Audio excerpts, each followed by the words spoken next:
হাই friends, মোৰ এই চেনেলটো ছাবস্ক্ৰাইব কৰি দিব আৰু বেল আইকনটো বজাই দিব। আজি মই বনাবলৈ লৈছোঁ কলা কচুৰ আৰু শুকতি মাছৰ এখন বৰ টেষ্টি আঞ্জা। মই ইয়াত কলা কচু আৰু শুকতি মাছ ব্যৱহাৰ কৰিছোঁ। কলা কচু খাবলৈ এনেও খুব ভাল লাগে নহয় জানো, আৰু লগত যদি অলপ শুকতি মাছ দি দিওঁ তেতিয়াহ'লে তাৰ টেষ্টটো আৰুৱে বঢ়িয়া হয়। মই ইয়াত এই ভাজিখনৰ লগত খাবলৈ ৰঙা চাউলৰ ভাত বনাই লৈছোঁ।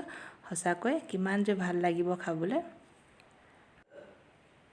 ইয়াৰ বাবে মই লৈছোঁ 2টা লোকেল বিলাহী, যোনটোৰ টেঙা টেষ্ট আহে, আৰু কেইটামান কণ জলকীয়া, আদা ৰচুন পিচি লৈছোঁ আৰু এটা পিঁয়াজ কাটি লৈছোঁ। আৰু এয়া হৈছে শুকতি মাছ। শুকতি মাছখিনি 1 চামুচ লৈছোঁ। আৰু ইয়াত মই এই কলা কচুখিনি এনেদৰে ওপৰৰ বাকলিখিনি গুচাই ধুই সৰু সৰুকৈ কাটি থৈছোঁ। এতিয়া এখন কেৰাহী গৰম হ'বলৈ দি তাত মই তেল অলপ লৈ লৈছোঁ। তেলখিনি 2 টেবুলস্পুনমান হ'ব। এই তেলখিনি গৰম হোৱাৰ পাছতে তাত মই পিঁয়াজখিনি এনেকৈ ভাজি লৈছোঁ। পিঁয়াজখিনি অকণমান ৰঙচুৱা হোৱাৰ পাছতে মই তাত আদা ৰচুনখিনি যে পিচি থৈছিলোঁ সেইখিনিও দি দিম। দি কিনি অলপ দেৰি ভাজি ল'ম।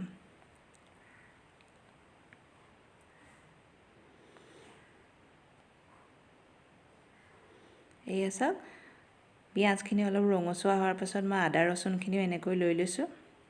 এইখিনিও মই অলপ ৰঙচুৱা হোৱালৈকে ভাজিম।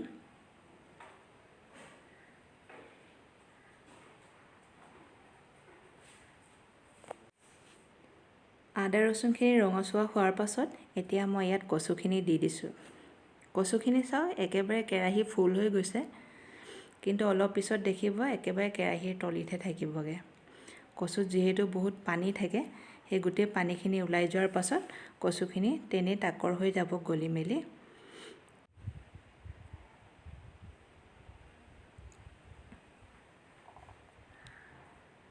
এতিয়া মই ইয়াত নিমখ দি দিছোঁ আৰু অকণমান হালধি দি দিম। নিমখখিনি দিলে কচুৰ পৰা সোনকালে পানীখিনি ওলাই যাব আৰু সিজাটো সোনকালে সহায় কৰিব। এই গোটেইখিনি একেলগে মিক্স কৰি মই অলপ দেৰি ঢাকি থৈ দিম। নিমখখিনি দিলে নিমখে সোনকালে কচুৰ পৰা পানীখিনি উলিয়াই সিজাত সহায় কৰে।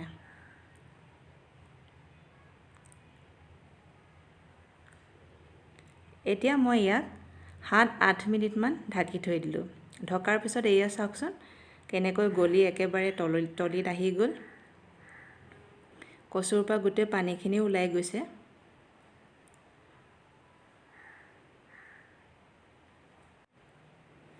এতিয়া মই কাটি থোৱা বিলাহীখিনি এই কচুখিনিতে দি দিম।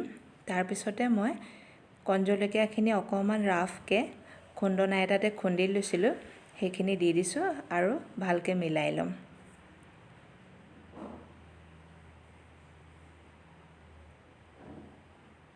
কচু আৰু বিলাহীখিনি মিলি যোৱালৈকে মই এনেকৈ ভাজি ল'ম। এয়া চাওক কচুখিনি ধুনীয়াকৈ সিজিয়ে গৈছে।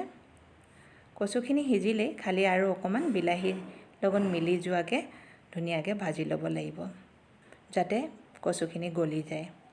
এতিয়া অলপ দেৰি ঢাকি থোৱাৰ পাছত আকৌ চাওকচোন কিমান ধুনীয়াকৈ গলি গৈছে বিলাহী আৰু কচুখিনি। গলি ধুনীয়াকৈ মিলি গৈছে দুইখিনি। এতিয়া মই ইয়াত শুকতিখিনি এনেকৈ মিক্স কৰি দিম। শুকতি মই ইয়াত 1 চামুচ লৈছোঁ, আপোনালোকৰ ইচ্ছা অনুযায়ী কম বেছিও কৰিব পাৰে।